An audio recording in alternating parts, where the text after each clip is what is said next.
Good morning, everybody. All of you. Second BSc Biotech students, Satabte Degree College, Kottapeta. Today started online classes. Third semester syllabus. Paper title amma Biophysical Techniques. మన third సెమిస్టర్లో ఉండేటువంటి paper title ఏంటంటే కనుక biophysical techniques. Biophysical టెక్నిక్స్లో 5 units ఉంటాయి. మీకు already first సెమ్లో చూసారు, second సెమ్లో చూసారు. ఈ 5 యూనిట్స్ ఒక 1 hour యూనిట్ నుంచి ఏమవుతుందంటే కనుక 2 SI క్వశ్చన్స్ ఇస్తుంటారు. 1 SI క్వశ్చన్స్ మనం టైప్ చేయాలి. ఓకేనండి. అలాగే ఏంటంటే కనుక ఇక్కడ మన 5 యూనిట్స్ పేపర్ టైటిల్ ఏంటంటే కనుక బయోఫిజికల్ టెక్నిక్స్. ఫస్ట్ యూనిట్ చూసుకుంటాం, సిలబస్ నోట్ చేసుకోండి ఒకసారి. Spectrophotometry. First unit spectrophotometry and second unit chromatography. Third unit electrophoresis. Fourth unit isotracer techniques and fifth unit centrifugations. ఓకేనమ్మా. సిలబస్ ఇది. మన థర్డ్ సెమిస్టర్ పేపర్ ఏంటంటే అండి బయోఫిజికల్ టెక్నిక్స్. అంత first unit note చేసుకోండి spectrophotometry, second unit chromatography, third unit electrophoresis, fourth unit isotracer techniques and fifth unit centrifugation. Fifth unit మన sub topic ఏమంటారు అంటే బయోస్టాటిస్టిక్స్ గురించి ఉంటుంది. ఓకేనా. మనం ఏంటంటే కనుక ప్రజెంట్ ఫస్ట్ స్పెక్ట్రోఫోటోమెట్రీ అని చెప్పుకుంటాం. ఇవన్నీ కూడా ఏంటంటే కనుక మనకి సెకండ్ మీరు సెమ్ వరకు చదివిందంటే ఇది ఎక్కడ రిపీట్ అవుతుంది. ఓన్లీ బయోఫిజికల్ అంటే ల్యాబొరేటరీలో యూజ్ చేసేటువంటి టెక్నికల్ అనమాట. అంటే ల్యాబొరేటరీలో యూజ్ చేసేటువంటి ఇన్స్ట్రుమెంటేషన్స్ అనమాట.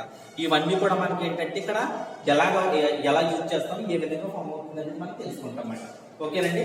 ఫస్ట్ మనకి ఏంటంటే రండి ఇక్కడ స్పెక్ట్రోఫోటోమెట్రీలో స్పెక్ట్రమ్ ఆఫ్ లైట్. మనకి ఏమవుతుందంటే ఫస్ట్ టాపిక్ ఏమవుతుందంటే spectrum of light. Light is supposed to have dual characteristics, and wave from the beam of light may be understood an electronic magnetic wave. Photon of energy propagated 3.0 and 10 to the power of 8 meter per second. ఇక్కడ మనకి ఏంటంటేనండి spectrophotometry light measure చేస్తారు కదా. Light measure చేసేటంటే wave length చూసుకుంటారు అనమాట. Light measure చేసేటప్పుడు ఏంటంటే wave length వచ్చినప్పటికీ వేవ్ లెంత్ లో మనకి ఏ విధంగా మెజర్ చేస్తారంటే సెంటీమీటర్స్. అంటే ఎలక్ట్రాన్స్ వచ్చినప్పుడు మనకి ఏ వేవ్ తీసుకుంటే light measured centimetres, micrometres, మ్యూఎం, nanometres, NM, యాంగిస్ట్రామ్స్ అనమాట. ఒకసారి చూడండి. ఇక్కడ స్పెక్ట్రమ్ ఆఫ్ లైట్ లోకి వచ్చినప్పటికి ఏంటంటే లైట్ మెజర్ చేస్తారు. లైట్ మెజర్ చేసేటప్పుడు ఏంటంటే కనుక ఆ మెజర్మెంట్ లో ఏ విధంగా తీసుకుంటారంటే కొలతలు సెంటీమీటర్స్ లో తీసుకోవచ్చు. Next micrometer, మ్యూఎం, next nanometre, NM, next యాంగిస్ట్రామ్స్. వీటిలో కూడా ఏం చేస్తారంటే కనుక మనం కాల్కులేట్ చేస్తారన్నమాట. ఇక్కడ వేవ్ లెంత్. ఇక్కడ ఏంటంటే కనుక వేవ్ లెంత్ అనేది ఏ విధంగా ఫామ్ అవుతుంది మనకి రఫ్ డయాగ్రామ్ ఉంటుంది. రఫ్ డయాగ్రామ్ కూడా నోట్ చేసుకోండి. మనకి స్పెక్ట్రమ్ ఆఫ్ లైట్ లోకి వచ్చినప్పటికీ అమ్మా అంటే ఎలక్ట్రికల్ పాస్ అయ్యేటప్పుడు ఏంటంటే దాన్ని మెజర్ తీసుకుంటారు అనమాట. ఎంత పాస్ అవుతుందని బట్టి మనం మెజర్మెంట్ ద్వారా ప్రతిదానికి కూడా ఏంటంటే మెజర్మెంట్స్ అనేది ఉంటుంది. ఎంత దాంట్లో తీసుకోవాలి. ఇక్కడికి వచ్చినప్పటికి ఏంటంటే స్పెక్ట్రమ్ ఆఫ్ లైట్ లోకి వచ్చినప్పటికి ఏంటంటే మెజర్మెంట్ తీసుకుంటాం. ఆ మెజర్మెంట్ ఏంటంటే సెంటీమీటర్స్, మైక్రోమీటర్స్, నానోమీటర్స్ అండ్ యాంగిస్ట్రామ్స్. ఈ 4. తర్వాత ఏంటంటే కనుక ఎలక్ట్రాన్ పాస్ అయ్యే విధానం ఏంటంటే వేవ్ లెంత్ తీసుకుంటే కనుక వేవ్ లెంత్ మనకి ఏం చేయాలంటే చెప్తారంటే కనుక ల్యాండా చూపిస్తారు. వేవ్ లెంత్ అనేది ఏంటంటే కనుక ల్యాండా చూపిస్తారు అనమాట. ఇక్కడ ఏంటంటే ఇదంతా కలిసి ఇక్కడ చూడండి. ఇది ఎలక్ట్రికల్ ఫీల్డ్, ఇది మ్యాగ్నెటిక్ అనమాట. ఇక్కడ ఏమవుతుందంటే కనుక డైరెక్షన్ ప్రాపగేషన్ అనమాట. ఇది ఏంటంటే ఎలక్ట్రికల్ పాస్ అయ్యేటప్పుడు ఏంటంటే ఇక్కడ 2 వేవ్స్ అనమాట. అంటే ఇది ఒక వేవ్. ఇక్కడ నుంచి మధ్య ఉండేటువంటి దాన్ని ఏమంటారంటే ల్యాండా అంటారన్నమాట. ఈ వేవ్ మధ్యలో మనం తెలుగులో చెప్పాలంటే ఏమంటారు శృంగము, ద్రోణి అంటారన్నమాట. ఒక కెరటానికి వచ్చినప్పటికీ అంటే ఈ పైన వచ్చేటువంటి పార్ట్ ఏమంటారంటే శృంగము, తర్వాత కింద వచ్చినటువంటి ద్రోణి అంటారన్నమాట. అంటే ఒక వేవ్ లెంత్ పాస్ అయ్యేటప్పుడు మధ్యలో ఉండేటువంటి ఫ్రీక్వెన్సీ అనమాట. ఆ ఫ్రీక్వెన్సీ దేనితో చూపిస్తానంటే కనుక లాంబ్డాతో చూపిస్తారు. ఈ దేనితో చూపిస్తారా మళ్ళీ ఇక్కడ దేనితో చూపిస్తారంటే కనుక లాంబ్డాతో చూపిస్తారు ఈ ఫ్రీక్వెన్సీ.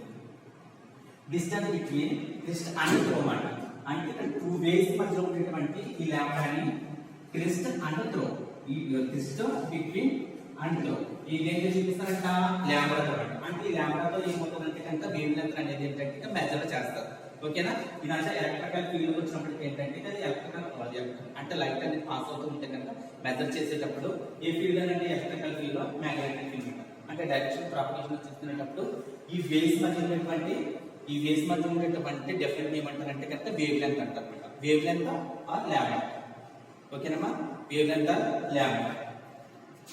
సరే, నెక్స్ట్ వచ్చినప్పుడు ఏమవుతుందంటే ఫ్రీక్వెన్సీ అండ్ ఎలక్ట్రానిక్ రేడియేషన్ అంటారు. ఇప్పుడు ఎలక్ట్రానిక్ రేడియేషన్ లోకి వచ్చినప్పటికి ఏంటంటే కనుక నెంబర్ ఆఫ్ ఆటమ్స్ అంటే ఎలక్ట్రాన్ పాస్ అయినప్పుడు ఆటమ్స్ అనేది ఏ విధంగా ఫామ్ అవుతుంది అనేది మీరు బట్టి తెలుసుకుంటారు. ఈ మూడు కూడా ఏంటంటే spectrum of light, wave length, frequency అనే ఎలక్ట్రానిక్ రేడియేషన్ అంటారు. ఇక్కడ ఇవి వచ్చినప్పటికి ఏంటంటే దీన్ని బేస్ చేసి స్పెక్ట్రోఫోటోమెట్రీలోకి వచ్చినప్పటికి మనం మెజర్ తీసుకుంటామంట. అంటే ఫోటోమెట్రీలోకి వచ్చినప్పటికి ఏంటంటే కనుక లైట్ అనేది ఏ విధంగా యూజ్ అవుతుంది, ఎంత యూజ్ చేసుకోవాలి, యూజ్ చేసుకున్న తర్వాత మనకు వచ్చినప్పటికి ఏంటంటే కనుక ఆ లైట్ యూజ్ చేసుకున్న తర్వాత మనకు లాస్ట్ ప్రోడక్ట్ అనేది ఏమొస్తుంది అంటే లైట్ అబ్జర్వ్ చేసుకున్న తర్వాత డిటెక్టర్ ఉంటుందా, డిటెక్టర్ తర్వాత మనకి ఏమవుతుందంటే లాస్ట్ లోకి వచ్చినప్పటికీ మనకు కావాల్సిన సమ్ మెటీరియల్ ఏదైతే ప్రొడ్యూసింగ్ అవుతుందంటే చూసుకుంటాం. ఇదంతా ఎక్కడ జరుగుతుందంటే ల్యాబొరేటరీలో అనమాట. ల్యాబొరేటరీ యూజ్ చేసేటువంటి ఆపరేటర్స్ కాబట్టి మనకి స్పెక్ట్రోఫోటోమెట్రీ అనమాట. స్పెక్ట్రోఫోటోమెట్రీకి వచ్చినప్పటికి ఏంటంటే ఫస్ట్ మనకి ఉండేటువంటి స్పెక్ట్రమ్ ఆఫ్ లైట్ సిలబస్ ప్రకారం తర్వాత వేవ్ లెంత్ తర్వాత ఫ్రీక్వెన్సీ అండ్ ఏంటంటే కనుక ఎలక్ట్రానిక్ మ్యాగ్నెటిక్ రేడియేషన్ అనమాట. ఇక్కడ స్పెక్ట్రమ్ ఆఫ్ లైట్ వచ్చినప్పటికి ఏంటంటే మెజర్మెంట్ చేస్తాము, తర్వాత వేవ్ లెంత్ తీసుకుంటాం, తర్వాత ఫ్రీక్వెన్సీ తీసుకుంటాం అనమాట. అంటే ఫ్రీక్వెన్సీ ఎలా తీసుకుంటారంటే కనుక ఇక్కడ ఎలక్ట్రాన్ పాస్ అయ్యేటప్పుడు ఏంటంటే మధ్యలో ఉండేటువంటి డిస్టెన్స్ ప్రకారం చేసినటువంటి ఫ్రీక్వెన్సీ తీసుకుంటారు. నెక్స్ట్ ఏంటంటే ఎలక్ట్రానిక్ మ్యాగ్నెటిక్ రేడియేషన్. ఒక ఆటమ్ చుట్టూ ఎలక్ట్రాన్ పాస్ అయ్యేటటువంటి ఒక ఆటమ్ చుట్టూ ఎలక్ట్రాన్ పాస్ అయ్యేటటువంటి ఎలక్ట్రానిక్ మ్యాగ్నెటిక్ రేడియేషన్ లో తీసుకుంటారు. దాన్ని కూడా ఏంటంటే కనుక సమ్ మెజర్మెంట్స్ ద్వారా తీసుకుంటారు. మనకి స్పెక్ట్రోఫోటోమెట్రీలోకి వచ్చినప్పటికైతే బ్లాక్ డయాగ్రామ్ గా చూసుకుంటే కనుక ఫస్ట్ ఏంటంటే సోర్స్, మోనోక్రోమటోఫోర్, నెక్స్ట్ ఏంటంటే sample folders, detectors and recorder మనకి ఫస్ట్ ఏంటంటే సోర్స్ అంటే మనకి ఏమంటారంటే కనుక ఎలక్ట్రికల్ ఫీల్డ్ లైట్ వచ్చినప్పటికీ ఈ లైట్ సోర్స్ అంటారు అన్నమాట. ఈ సోర్స్ నెక్స్ట్ అబ్జర్వ్ చేసుకునేది ఏంటంటే మోనోక్రోమటోఫోర్, శాంపుల్ మోడల్స్ అండ్ డిటెక్టర్ అంటే రికార్డర్ అనమాట. ఓకేనండి? ఈ 4 1 2 3 4 5 అంటే మనకి రికార్డెడ్ గా రావాలంటే కనుక ఇంత ప్రాసెస్ జరగాలండి. ఫర్ ఎగ్జాంపుల్ ఏం చేస్తారంటే కనుక మనం జిరాక్స్ కాపీకి వెళ్తాం, ఏదైనా జిరాక్స్ కావాలంటే వెళ్తాం. వెళ్ళిన తర్వాత మన బుక్ ఇచ్చిన తర్వాత ప్రింట్అవుట్ వస్తుంది, మనకి బుక్లు పెడతాడంటే అక్కడ మిర్రర్ ఉంటుంది కానీ లైట్ కాకుండా ఇది వర్క్ అవ్వదు. అక్కడ ఇన్వర్టర్ లో కావచ్చు, లేకపోతే మనకి ఎలక్ట్రికల్ ఫీల్డ్ మామూలు లైట్ లేకుండా కరెంట్ లేకుండా మాత్రం అవ్వదు. అక్కడ కూడా ఏంటంటే కనుక లైట్ అనేది ఏం చేసుకుంటుంది అబ్జర్వ్ చేసుకుంటుంది అనమాట. ఆ సోర్స్ ని అబ్జర్వ్ చేసుకున్న తర్వాత ఏమవుతుందంటేనండి మనకు లాస్ట్ లో ఇక్కడ రికార్డెడ్ అని వచ్చారనమాట. రికార్డెడ్ వస్తుందని చెప్పారు. మనకి రికార్డ్ అంటే ఏ ప్రకటన వస్తుందండి జిరాక్స్ వస్తుందన్నమాట. మన ఇచ్చినటువంటి మెటీరియల్ తిరిగి ప్రాసెస్ అవ్వడానికి ఇంత సర్కిల్ జరుగుతుంది. ఓకేనండి? ఆ circle source of energy source means ఏంటంటే కనుక లైటే కదండి. ఇక్కడ material which can extend at high energy state by a high voltage electronic distance of the electrical high lens service of the excellent radiant energy sources అన్నమాట. ఇక్కడ ఏమవుతుందంటే కనుక energy source అనేది వినియోగించుకోవాలన్నమాట. As electronics these maintain return of the ground state the unit radiation of the characteristic, energetic and energy difference of the between extensions and energy levels. ఓకేనమ్మా? ఇక్కడ ఏంటంటే కనుక మనకు లైట్ అనేది సోర్స్ చేసుకునేటప్పుడు ఏంటంటే కనుక ఎంత కావాలంటే సోర్స్ అనేది తీసుకుంటారు. నెక్స్ట్ ఏంటంటే మనకి మోనోక్రోమటోఫోర్. నెక్స్ట్ ఏంటంటే మోనోక్రోమటర్. ఏ మోనోక్రోమటర్ dissolved polychromatic radiation into the individual wavelength and isobel. These are wavelength in very non-bond essential compound chromatophore or sample folders. Next ఏంటంటే కనుక శాంపిల్ ఫోల్డర్స్ అంటే సోర్స్ ఆఫ్ లైట్ ఏం చేస్తాం మోనోక్రోమటోఫోర్ ఏం చేసుకుంటుందంట వినియోగించుకుంటుంది. Sample folder sample to studied in ultraviolet convent for the vibrant regions are mode of the either or glasses అంట. ఇక్కడికి ఏమవుతుందంటే కనుక శాంపుల్ సోలర్స్ అంటే లైట్ కాల్ చేసినప్పుడు మోడో క్రోమాటోఫోర్లోకి వచ్చినప్పుడు క్రోమాటోలోకి వచ్చినప్పుడు ఇక్కడ అబ్జర్వ్ చేసిన తర్వాత ఇక్కడ ఇదే ఒక గ్లాస్ బేసిక్స్ అనమాట. ఇది ఏమవుతుందంటే కనుక అబ్జర్వ్ చేసుకుంటాం. లైట్ ఏం చేసుకుంటుందంటే ఇవి ఇమీడియట్ గా ఉంది అబ్జర్వ్ చేసుకున్న తర్వాత ఏంటి ఇది డిటెక్టర్. ఈ డిటెక్టర్ ఏం చేస్తుందంటే లాస్ట్ వచ్చినప్పుడు ప్రోడక్ట్ ప్రోగ్రామ్ వస్తుంది. మనకు రికార్డెడ్ గా కావాల్సి వస్తే కనుక రికార్డెడ్ గా వస్తుంది, లేకపోతే జిరాక్స్ ఫామ్ లో కావాల్సి కనుక జిరాక్స్ గా వస్తుంది అనమాట. ఓకేనండి, ఈ విధంగా ఏమవుతుందంటే కనుక లైట్ అనేది పాస్ అవుతూ ఉంటుందన్నమాట.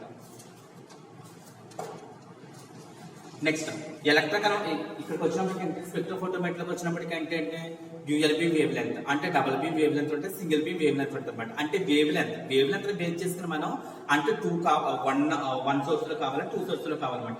అంటే సింగిల్ బీమ్ సార్ డ్యూయల్ అంటే wavelength, double beam single beam లో తీసుకుంటామా డబుల్ బీమ్ లో తీసుకుంటామని దాన్ని బట్టి ఏంటంటే కనుక దాన్ని మెజర్ చేసుకుంటామండి. ఇది బ్లాక్ డయాగ్రామ్ అండి. ఇది కూడా మీరు బ్లాక్ డయాగ్రామ్ చేసుకోండి. ఏంటంటే ఫస్ట్ సోర్స్ ఆఫ్ లైట్ అండి. ఫస్ట్ సోర్స్ అంటే లైట్ వస్తుంది, మోనోక్రోమాటర్స్, శాంపుల్ హోల్డర్స్, డిటెక్టర్స్ అంటే రికార్డెడ్. ఇది మనకి థర్డ్ సెమిస్టర్ ఫస్ట్ యూనిట్ లోకి వచ్చినప్పుడు స్పెక్ట్రోఫోటోమెట్రీ. దీనికి ఆల్టర్నేటివ్ గా మనకి ఏముంటుందంటే కలోరోమెట్రీ ఒకటి ఉంటుంది అనమాట. ఈ 2 క్వశ్చన్స్ ఉంటాయండి, స్పెక్ట్రోఫోటోమెట్రీ అండ్ కలోరోమెట్రీ అనమాట. మీకు స్పెక్ట్రోఫోటోమెట్రీ లేదా కలరోమెట్రీ రెండింటిలో క్వశ్చన్ కాకుండా ఇంకా అనేది అదనంగా అనేది అడగడానికి చాయిస్ అయితే లేదు. ఈ క్వశ్చన్ లేకపోతే ఆ క్వశ్చన్ అనమాట కలరోమెట్రీ. ఈ 2 క్వశ్చన్స్ మన క్లాస్ లో మనం కలరోమెట్రీ ఎక్స్ప్లెయిన్ చేసుకోవచ్చు. టుడే క్లాస్ లో మనం ఏం ఎక్స్ప్లెయిన్ చేసుకున్నామంటేనండి ఇక్కడ స్పెక్ట్రోఫోటోమెట్రీకి వచ్చినప్పటికీ spectrum of light, wave length, frequency and electrical field. Next వచ్చినప్పటికి ఏంటంటే కనుక బ్లాక్ డయాగ్రామ్ స్పెక్ట్రోఫోటోమెట్రీ. అంటే స్పెక్ట్రోఫోటోమెట్రీకి వచ్చినప్పటికి ఏ విధంగా సోర్స్ చేసుకుంటున్నాము, ఏ విధంగా అప్లై చేసుకుంటామని తెలుసుకుంటాము. ఇది టుడే మీరు అసైన్మెంట్ కి ఏం రాస్తారంటే అర్థమైంది అనుకుంటాను. లేకపోతే అర్థం కాకపోతే రెక్టిఫై చెప్పడానికి ట్రై చేస్తాం. మళ్ళీ మీరు ఆన్లైన్ క్లాస్ అయిన తర్వాత మళ్ళీ మీరు ఎలాగ క్లాసులకు అటెండ్ అవుతారు కదా, ఆ టైంలో ఏం చేస్తామంటే చెప్పడానికి ట్రై చేస్తాము. ఇప్పుడు ఈ రోజు చెప్పినటువంటి క్లాస్ మీకు అర్థమైంది అనుకుంటాను, అండర్స్టాండ్ చేసుకోండి. ఈ రోజు అసైన్మెంట్ ఏం రాస్తారంటే కనుక what is spectrum of light అనమాట. అంటే స్పెక్ట్రమ్ ఆఫ్ లైట్ గురించి రాయండి, మీకు అసైన్మెంట్ కింద రాయండి. ఇక్కడ దాంతో పాటు ఏంటంటే కనుక wave length rough diagram, next ఏంటంటే కనుక బ్లాక్ డయాగ్రామ్ ఆఫ్ స్పెక్ట్రోఫోటోమెట్రీ అనమాట. ఈ మూడింటి గురించి ఏంటంటే అసైన్మెంట్ కింద రాసుకుని మళ్ళీ అవి నాకు పాస్ చేస్తారని నేను అనుకుంటున్నాను. Thank you.